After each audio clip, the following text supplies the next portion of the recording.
हुन्छ, लाज हुन्छ, अलिकति डर हुन्छ।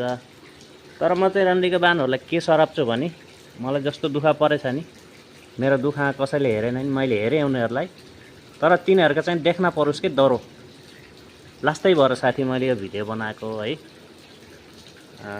नभए मैले धेरै सहेँ, धेरै खटाएँ, धेरै कन्ट्याक्ट गर्न खोजेँ, तर कन्ट्याक्टैमा आएनन् है।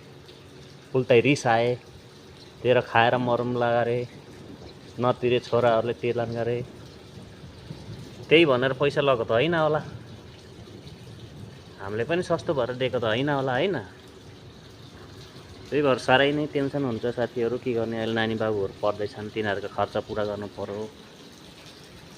तर नबुझ्नेले कुकुरले बरु खाना दियो भने चाहिँ पछि पछि हिँड्छ, बुझ्छ। तर मान्छे भएर कुकुरभन्दा पनि गएको मान्छेहरू हुँदो रहेछन् साथीहरू। तपाईँहरू म जस्तो गल्ती कहिल्यै पनि नगर्नु होला। तपाईँसँग जति छ